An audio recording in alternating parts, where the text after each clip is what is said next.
시청자 여러분 안녕하십니까? BOA 모닝뉴스 시작합니다. 최근 한반도 인근에서 일상화하고 있는 중국과 러시아의 공중전략훈련에 대해 미국의 군사 전문가들이 체계적 대비를 촉구했습니다. 특히 중국과 러시아의 한국 방공식별구역 카디즈 침범은 미국의 아시아 전략에 대한 경고이기도 하다며 미한 군사 공조 강화를 주문했습니다. 조상진 기자가 보도합니다. 미국 국무부가 중국, 러시아 군용기의 대규모 출격을 도발적인 공군 작전으로 규정하고 영내 불안정을 만들려는 시도를 막겠다는 입장을 밝힌 가운데 2006년부터 2008년까지 한국에서 근무했던 버웰벨 전 주한미군 사령관은 VOA에 최근 중국과 러시아의 한국 방공식별구역 카디즈 침범 도발은 사전 조율된 것으로 철저히 계산된 장기적 대외 전략의 일환이라고 지적했습니다. 또 중국과 러시아 모두 한국과 일본을 겨냥한 작전을 거의 동시에 벌일 수 있다는 것을 보여주기 위해 모의했다면서 한국과 일본에 대한 상호 방위 조약에 근거해 한국이나 일본을 공격하는 것은 곧 미국에 대한 공격이라고 지적했습니다. 그러면서 비행 계획을 사전에 통보하지 않은 채 방공식별구역에 침입한 것은 한국, 일본을 넘어 미국에도 중대한 우려가 될 것이라고 말했습니다. 중국과 러시아 군용기가 동시에 카디즈에 진입한 것은 지난해 7월 두 나라 연합훈련 이후 이번이 처음이며 당시에는 중국 군용기 2대와 러시아 군용기 석 대가 카디즈에 진입했지만 이번에는 19대가 한꺼번에 출격해 파문이 일었습니다. 로렌스코브 전 국방부 차관보는 중국과 러시아의 영내 무력 시위에 대해 아시아 태평양 전략에 초점을 맞추며 많은 자원을 투입하고 있는 미국을 겨냥한 조치라고 분석했습니다. 그러면서 미국이 영내에서 중러 연합전력을 상대해야 할 것이라는 신호를 보내고 있으며 영내 평화가 정착되지 않았다는 점을 상기시키며 미북 간 평화조약 체결 필요성을 부각시키려는 의도도 있을 것으로 진단했습니다. 렐프 코사 태평양 포럼 명예회장은 러시아와 중국의 잇따른 카디즈 침범은 두 나라가 서로 협력하고 있으며 한국 문재인 정부를 압박하겠다는 의지를 한국 등에 보내는 것이라고 평가했습니다.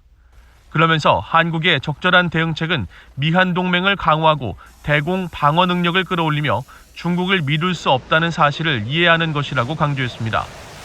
전문가들은 한국 정부가 방공식별구역에 대한 정당한 이유 없는 침입에 대해 유엔에 정식적으로 이의를 제기하고 미국과의 군사동맹에 대한 한국의 공약을 재확인하며 특히 불충분한 공중방어 자산을 확충하는 것이 필요하다고 지적하고 어떤 침입에도 대응할 수 있도록 이웃 일본과 군사적 동반자 관계 구축 작업을 시작해야 한다고 말했습니다. BOA 뉴스 조상진입니다. 한국 국방부가 내년에 전시작전 통제권 전환을 위한 협의를 가속화하겠다고 밝힌 가운데 미국의 전문가들은 조건 충족을 위해서는 아직 갈 길이 멀다고 말했습니다. 특히 신종 코로나 바이러스와 내년 안보 정세를 비롯해 미군의 교리 변화가 평가에 영향을 미칠 수 있다고 지적했습니다. 김동현 기자가 보도합니다. 미국은 한국 정부가 조속한 전시작전 통제권 전환을 원한다면 상호합의한 전제 조건들을 완벽히 검증할 수 있어야 하며 단순히 시간이 흘러간다고 해서 달성할 수 있는 시한 기반의 성질이 아니라는 점을 거듭 강조하고 있습니다. 미한 당국이 합의한 3대 선제 조건은 연합 방위를 주도할 수 있는 한국군의 핵심 군사 능력, 북한 핵과 미사일 대응 능력, 전자권 전환에 부합하는 한반도와 영내 안보 환경입니다. 한미연합사 작전참모 출신인 데이빗 맥스웰 민주주의 소재단 선임연구원은 미한연합훈련 재개 여부가 전자권 전환을 위한 완전 운용 능력 검증 평가에 영향을 미치는 핵심 요소라고 지적했습니다. 또 전자권 전환 검증 평가는 신종 코로나 바이러스 확산 여부와도 연계돼 있다면서 연합사 전체 인력에 대한 백신 접종이 선행돼야 내년 3월쯤 효과적인 지휘소 연습 시행 등 최소 요건을 확보할 수 있을 것이라고 예상했습니다. 이어 대통령 선거를 한 해 앞둔 내년은 한국 내 정치적 변수가 민감한 시기라며 전자권 전환의 전제 조건 달성은 한반도 안보에도 직결되는 사안인 만큼 외부적 변수의 영향을 최소화해야 한다고 지적했습니다. But that's something that the military committee must take up. It's not something that should be publicly, debated. At the time, South Korea and the United States agreed to the conditions. To say now that they are unrealistic is, that's really disingenuous. 미국 중앙정보국 CIA 분석관 출신인 브루스 클링너 헤리티지 재단 선임 연구원은 한국군이 여전히 지휘, 통제, 정보, 정찰 등 C4ISR 분야 역량 확보에 뒤처져 있다면서 향후 검증 평가에서 상당히 부정적으로 작용할 가능성이 크다고 말했습니다. 특히 최근 다영역 작전 시행 변화를 모색 중인 미군의 교리 변화는 이 같은 미한 연합군 간 격차를 더 벌릴 수 있는 변수가 될 수 있다고 지적했습니다. If you're going to lead combined operations and the U.S. is adopting even more sophisticated strategies and tactics and deployments, etc., it means that in a way the bar has been raised higher in order to attain, the checklist of conditions being met.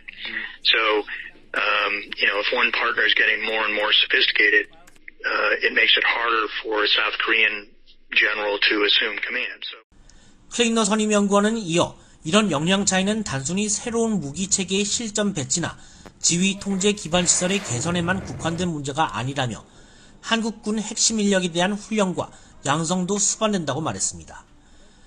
그러면서 미래연합사를 지휘하게 될 한국군 사령관 양성을 본격적으로 시작해야 한다며 미군의 새로운 교리와 전략에 대한 폭넓은 이해 없이 전작권 전환 조건을 충족하기는 매우 어려울 것이라고 지적했습니다. VOA 뉴스 김동현입니다. 미국의 전문가들은 다음 달 취임하는 조 바이든 미국 대통령 당선인은 대북 정책을 후순위에 두지 말 것을 조언했습니다.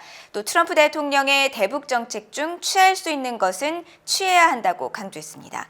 김영교 기자가 보도합니다.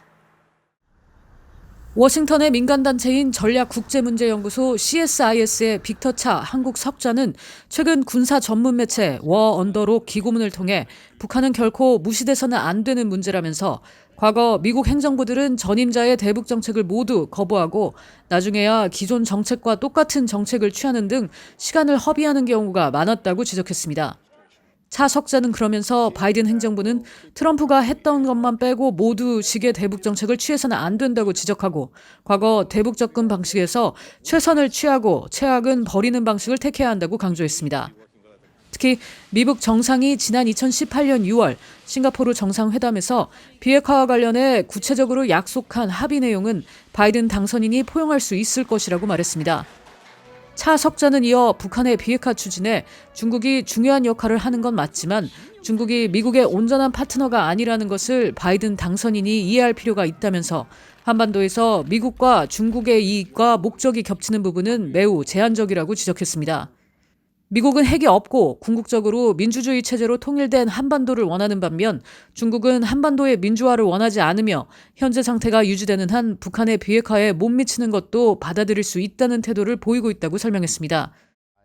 존 델러리 한국연세대학교 국제대학원 교수도 외교 전문지 포린 폴리시 기고문에서 바이든 당선인이 최대한 빨리 한반도 정책 검토에 들어갈 계획을 발표할 것을 조언했습니다.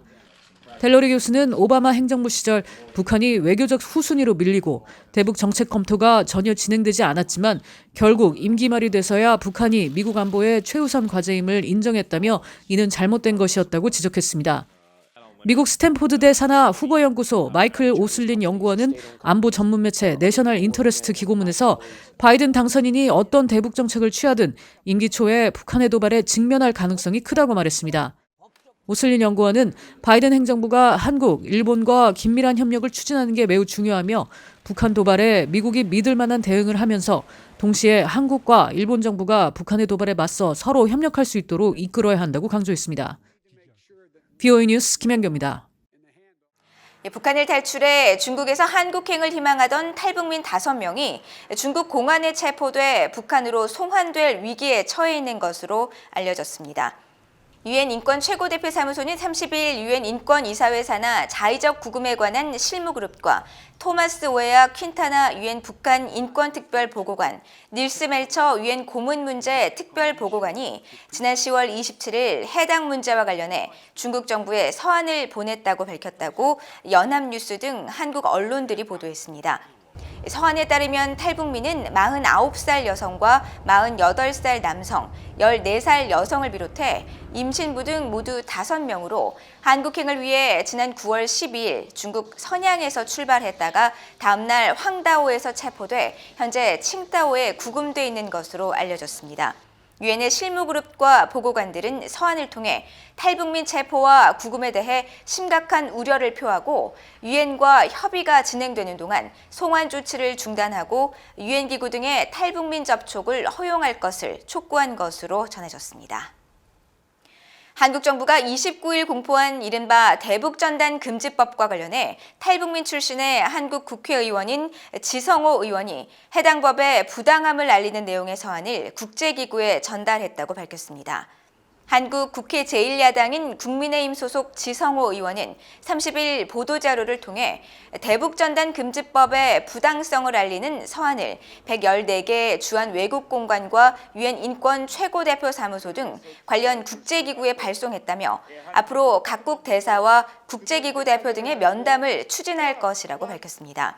지 의원은 그러면서 대북전단 금지법은 표현의 자유 등 한국 헌법상 기본권과 충돌할 뿐 아니라 한국 대법원이 기존 법률을 바탕으로 대북전단 살포를 제한한 판례가 있는데도 무리하게 법을 제정한 것은 헌법상 과잉 입법 금지 원칙에 반하는 처사라고 지적했습니다. 영국 주재 북한 공사를 지낸 태영호 국민의힘 국회의원도 이날 외신 기자회견을 통해 한국 정부가 지난 6월 남북 공동연락사무소를 폭파한 북한의 책임을 묻는 대신 대북전단을 보낸 자국민에게 책임을 묻는 방식을 택했다며 비판했습니다. 태 의원은 그러면서 지난 9월 북한군에 의한 한국 공무원 피살 사건에 대한 한국 정부의 소극적 대응과 유엔 북한 인권 결의안 공동제안국 불참 결정 등은 문재인 정부의 인권 감수성 이해 부족을 여실히 드러낸다고 주장했습니다. 러시아와 스위스, 캐나다 등 6개 나라가 올해 세계 식량 계획 WFP를 통해 북한에 1,000만 달러 규모의 식량을 지원했다고 유엔이 밝혔습니다. 유엔 인도주의 업무조정국의 최근 대북 지원 현황 자료에 따르면 지난 한 해 러시아와 스위스, 스웨덴, 캐나다, 노르웨이, 불가리아 등 6개 나라는 WFP의 대북 식량 지원 사업에 모두 1,050만 달러, 한화 약 114억 원을 지원한 것으로 나타났습니다. 국가별로는 스위스가 522만 달러로 가장 많았고 러시아 300만 달러, 스웨덴 104만 달러 등이었습니다. 유엔 인도주의 업무조정국은 이들 국가의 지원액은 모두 집행됐다고 밝혔고 세계 식량 계획은 올해 이 자금을 북한 영유아와 임산부, 수유모 등 취약계층을 위한 식량 지원 등에 사용했다고 밝혔습니다. 이상으로 BOA 모닝뉴스를 마칩니다. 시청해주신 여러분 고맙습니다.